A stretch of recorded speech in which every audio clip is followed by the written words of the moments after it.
guess we're just wondering what was like the motivation behind this project and why you decided to do it, and just like how it all came to be. Well, that's kind of a long story, but let me try to keep it short. So the motivation and the why was, as we started to look at our calendar into the future, we realized 2020 was going to be the 200th anniversary of the first vision. And so last fall we started to have some discussions about, well, how do we commemorate that? Not because we wanted to necessarily focus a bunch of attention on Joseph Smith and on the first vision, but the purpose of the church, the purpose of everything we do is to bring souls to Christ. And that's really the purpose of the first vision, is to remind us that Jesus is real. So our first idea was, let's put everybody on a bus or on a train and let's all go to the Sacred Grove. But we realized that's probably going to be a little expensive. Not everybody could do that. So we felt inspired to call a couple, Bart and Susan Hawkins, with the City Second Ward, to sort of oversee all of our plans.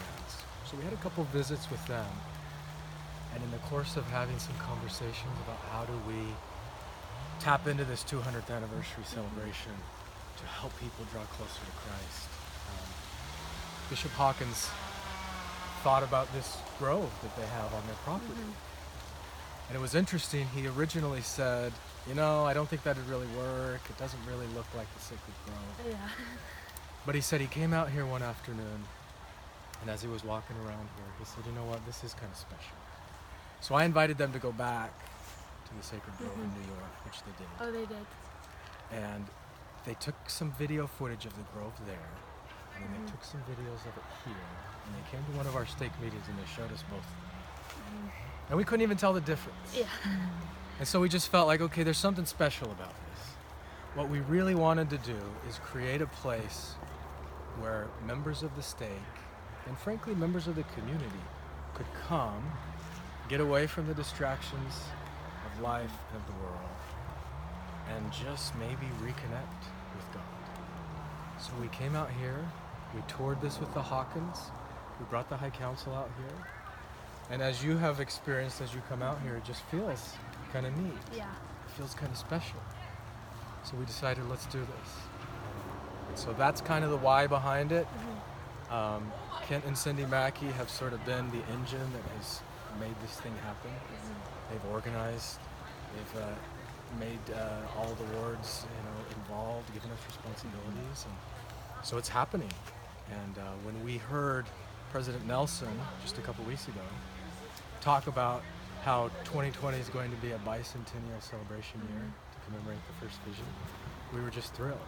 We feel like God's been leading us here. It's like inspired. It feels inspired. Really inspired. It feels good. So that's kind of the motivation. What else?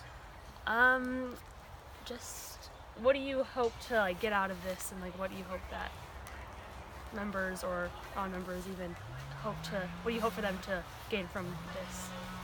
It's a good question. So I guess there are two things. There are a lot of people who are involved in preparing this place for people to come, including the youth. One of the things we're hoping that everyone gets out of that experience is that we all have a role to play in helping people come closer to Jesus Christ. We all can do things that make it easier or more likely for other people around us, our friends, our family, our neighbors, to connect with our Heavenly Father. And so, for example, we've laid out all this bark today for these trails. I'd like us to start thinking about, what can I do to make a more clear path for people that I know to come closer to our Heavenly Father? So that's one thing. And the other thing is, I'm just hoping that people will actually come here, that they'll make the drive, that as they're driving, they'll just sort of leave some stuff behind. Maybe they're driving up here with their family and they'll talk about Joseph Smith, they'll talk about the first vision, they'll talk about Revelation, and then they'll come here in a mindset of God is real and God talks to us, and maybe God will talk to them. So I'm hoping that they'll come here with hearts and minds open to Revelation and get some revelation. Yeah, this is an awesome place for that. I think so.